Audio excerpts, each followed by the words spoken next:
Vietnam 2018 Part 7 Ha Long Bay and Hanoi. The next morning we got up early, since we had to get ready to be picked up in order to go for a Ha Long Bay cruise. Namely, east of the north part of Vietnam, there is a large Gulf of Tonkin, and one of its parts, close to the coast, and the city of Ha Long, is called the Ha Long Bay. This bay is in the UNESCO's World Heritage List, and the reason for this is that there are over 1,600 islands and isles there which, on account of their shape and the density, create a truly fascinating sight. These are limestone formations which stand out from the sea like some pillars with rounded tops, and they are more or less covered in vegetation. It is possible to visit Ha Long Bay from Hanoi as a part of numerous tours that last from 1 to several days, and we opted for a 2-day tour, which was in fact one whole day split over 2. In addition, we chose to visit the section called Bai Tu Long Bay, since we were told it was less touristy and we would practically see the same thing. Still, for the sake of simplicity, and I'm not sure which photos I took of which bay, in the continuation I'll call it all Ha Long Bay. As we approached the port from which the cruises leave, we could already see some mildly rounded limestone rocks protruding from the sea. Still, we first had to gather in the port, and then we were taken to the ship by boats. There we embarked, got our room, and then we all had together in order to have the safety briefing, as well as to be explained what was ahead of us. Although each room had its own balcony, Sneža and I decided to go onto the top deck, from where we had a wonderful view at the surroundings. There is not much to tell. Basically, this is a unique landscape which impresses with its beauty and simplicity. Then we went to have lunch, and soon the ship started to go between some of the islands, and then it made a stop. After that, together with the rest of the passengers, we were transferred by boats to one of the limestone formations, where it was possible to disembark. Since both these islands and the good portion of the terrain on the dry land are made of limestone, the time and erosion have done their work, so that here, as well as on the shore, there are numerous caves. Thus we visited one right on this island. Although the cave was nice, I found the view that I could enjoy from in front of the entrance into the cave much more impressive. After the visit to the cave, we went down to the part of the islet where there is a sand beach.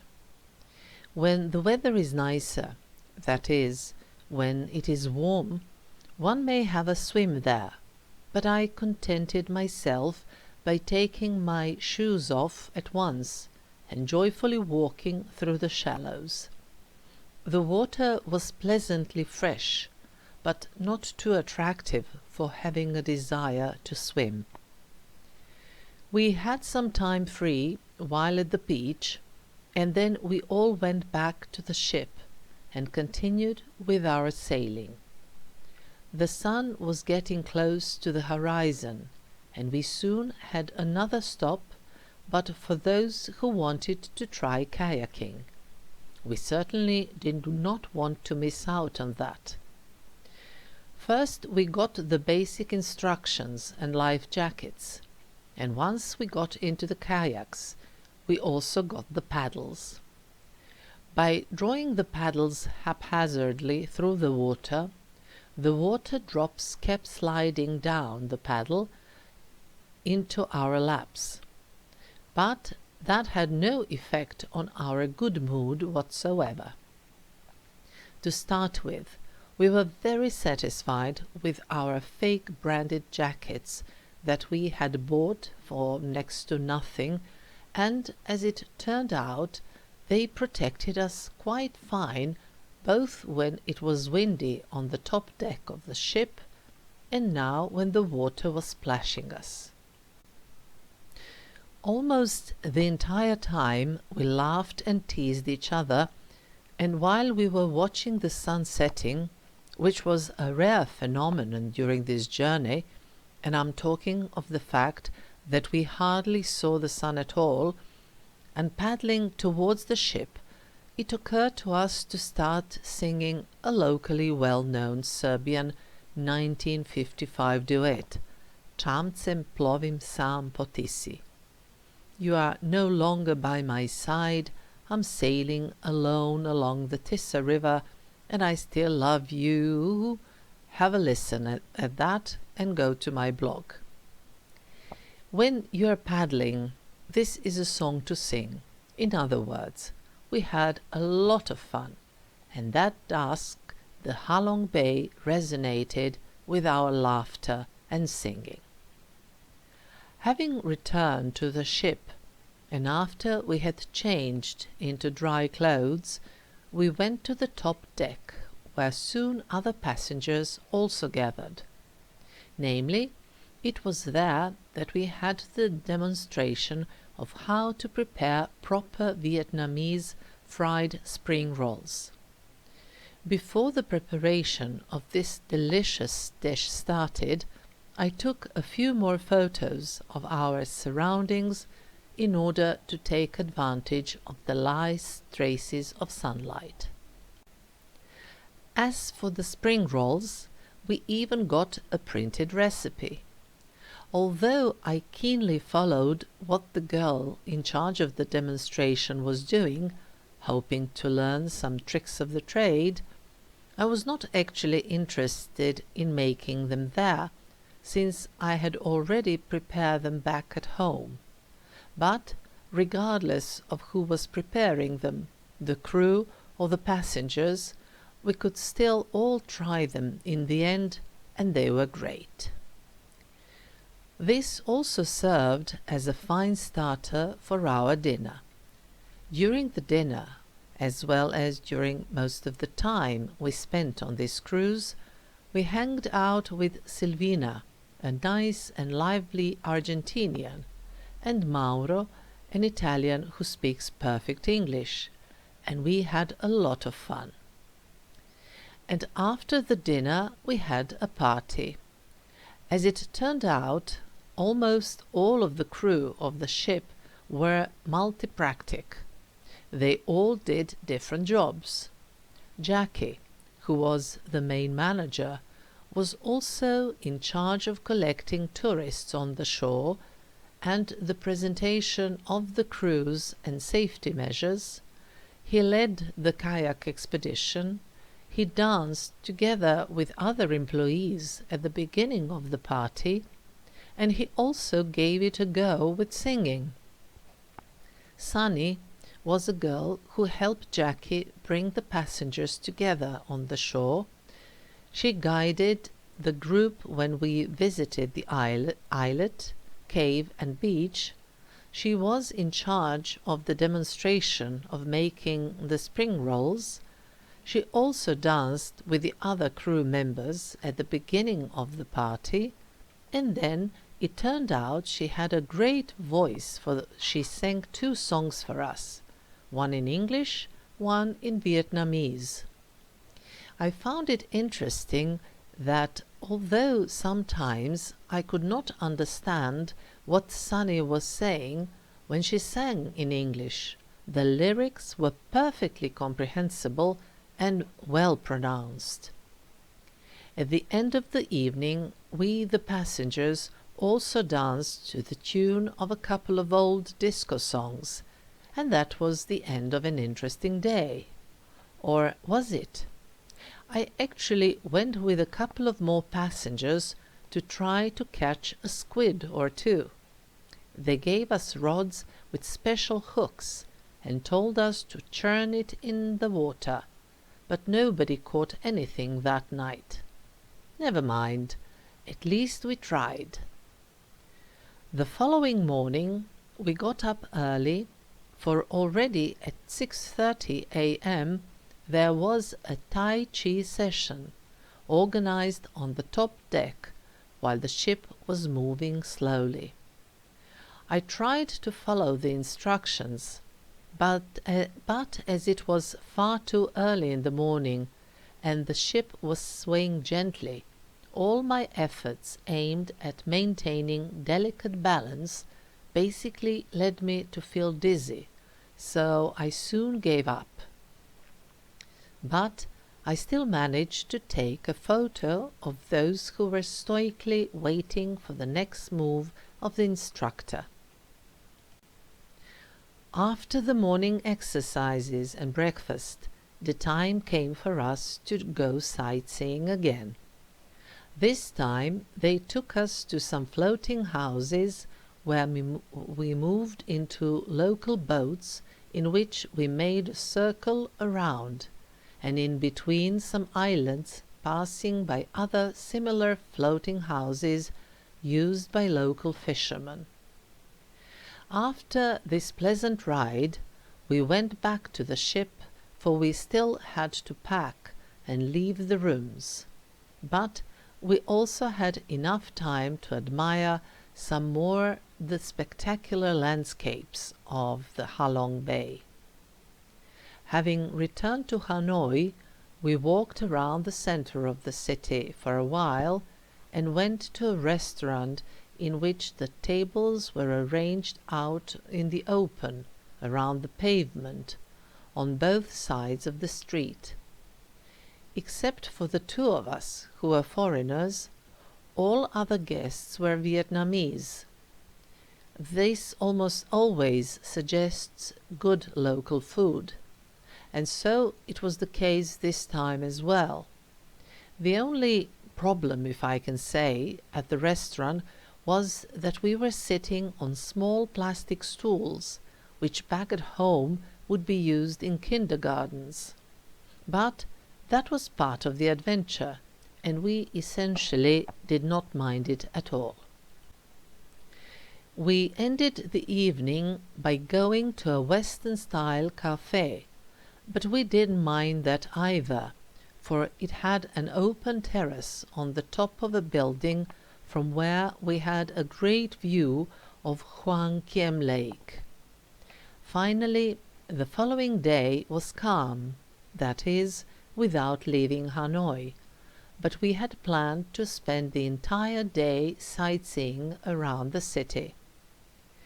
We headed in the direction of the imperial citadel Thang Long, but by coincidence or luck, when crossing a railway track that intersects the street we went along, we realized that something was going on.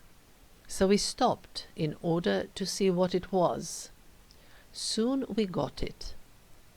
The railway line passes through the city at the level of its streets, and it intersects them. When the train needs to pass at each intersection of a street and the railway line, there are railway employees who stop the traffic and pull metal fences. The train then passes. The fences are slid back into their neutral position and the traffic flows again.